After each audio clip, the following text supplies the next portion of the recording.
Olá amigos e amigas infernautas, bem-vindos ao canal do Boca do Inferno, sua principal fonte de terror na internet, agora no YouTube. Violência no cinema causa violência no mundo real. Essa afirmação chocante e sensacionalista vem sendo perpetuada desde os primórdios do cinema de horror por pseudo-moralistas preocupados em encontrar um bode expiatório para todos os males da humanidade. Teoria essa que já foi soterrada em covas profundas por estudos feitos por profissionais devidamente capacitados usando pesquisa e modelos estatísticos reais não impedem que pessoas de bem peguem suas tochas e seus forcados em turba para condenar através de censura prévia e vergonha pública obras controversas que podem ser ignoradas pelo simples apertar de um botão no controle remoto, aplicar um filtro parental ou simplesmente supervisionar a classificação indicativa do que os seus filhos menores assistem. No passado, escândalos foram fomentados pela perseguição e pressão de setores bem específicos, mas bem barulhentos da sociedade, sendo o mais notório os videonestes, uma lista de filmes que foram ativamente apreendidos e destruídos pelo órgão britânico de classificação indicativa, um movimento enorme de precedente perigoso, cujos ecos existem até hoje. E quem sabe num vídeo futuro a gente pode trazer um pouco mais detalhes aqui no canal mesmo. Mas não vamos nos alongar nesse assunto. Se por um lado o impacto no comportamento do ser humano após exposto à constante visão de sangue e violência trazem indignação para alguns, em contrapartida também inspiram outros, e obras célebres como por exemplo A Laranja Mecânica souberam como poucas refletir, entreter e discutir o assunto. Longe de comparar o livro de Anthony Burgess e o filme de Stanley Kubrick, contudo extremos são devidos quando falamos do filme de hoje. Este é o review de Evil Ed de 1995.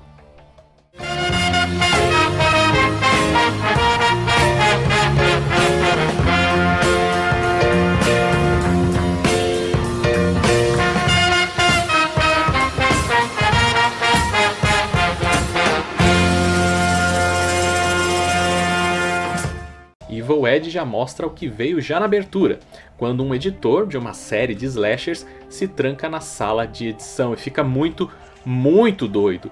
Apesar dos esforços para destrancar a porta, seu chefe não consegue agir a tempo de o editor sacar uma granada, que seja lá onde ele tenha arrumado, e explodir seus próprios miolos, no que Sam, que é o chefe em questão, decreta: You're fired! Créditos iniciais passam e agora estamos em um ambiente completamente oposto ao que vimos agora há pouco.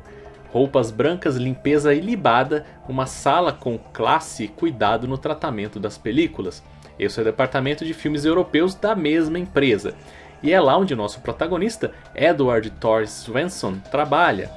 Contudo, por causa do súbito falecimento ocorrido na abertura, Sam Campbell, chefe do departamento de Splatter e Gore da distribuidora, decide chamar Edward para completar a missão ingrata interrompida no bloco anterior: reeditar todos os filmes da série Loose Limbs, e são muitos filmes, para distribuição em terras europeias, tirando qualquer rastro de sangue e violência que os censores do continente possam considerar inaceitável. O problema é que são rolos e mais rolos de película para conferir, e muitos cortes também são necessários. Para ter um pouco de paz na árdua tarefa, Sam, o chefe, oferece estada em uma casa próxima de sua própria propriedade, mas não tão próxima assim, onde o seu funcionário poderá trabalhar em paz, sem qualquer interferência. Ed reluta, porém, pressionado em manter o emprego, acaba cedendo e comunica sua decisão para a esposa, com o compromisso de terminar a tempo e participar das festividades do aniversário da própria filha. Assim como o ex-colega de trabalho antes dele, Ed não está preparado para a enxurrada de sangue e violência da franquia Loose Limbs, membros frouxos e irônica tradução livre em português.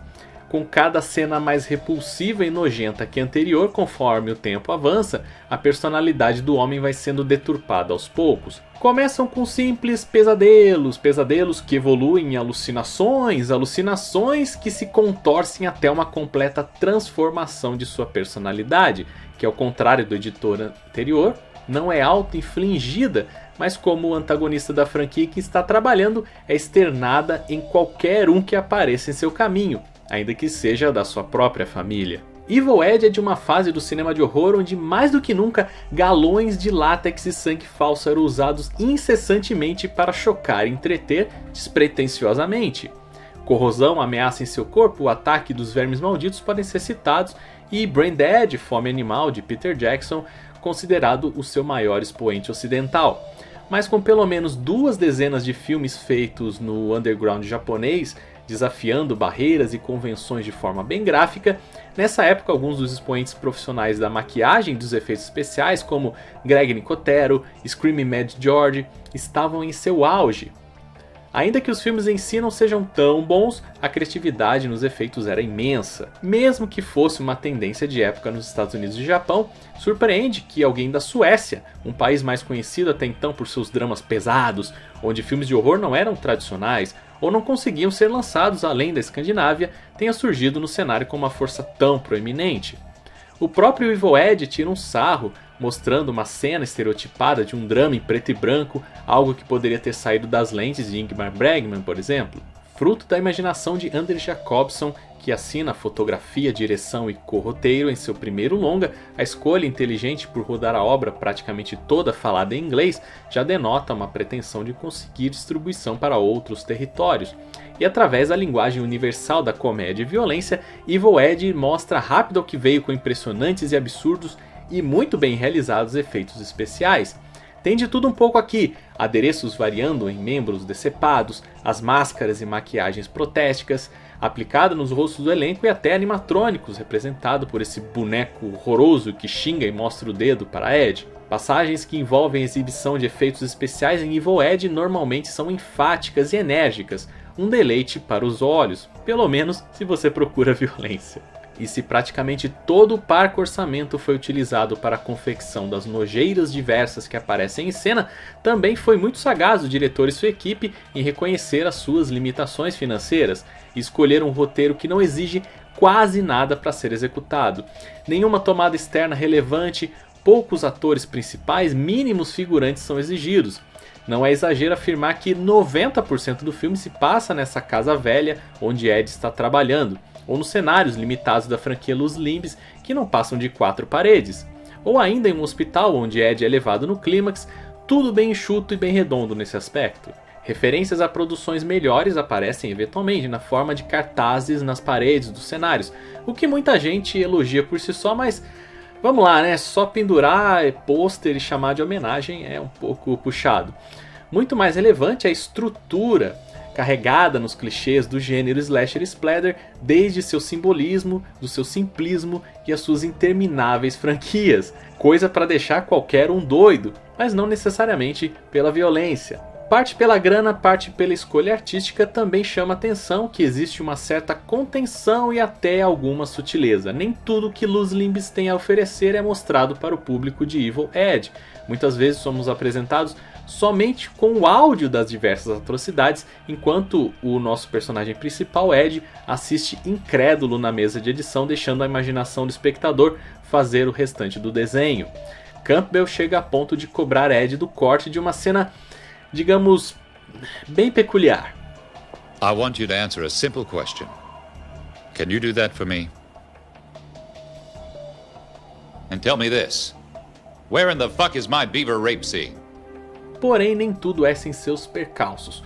O humor é um pouco errático, atira para todos os lados e não raro erra na dose do sarcasmo. Boas sacadas são intercaladas por bobeiras e tiradinhas que no máximo rendem um sorriso amarelo.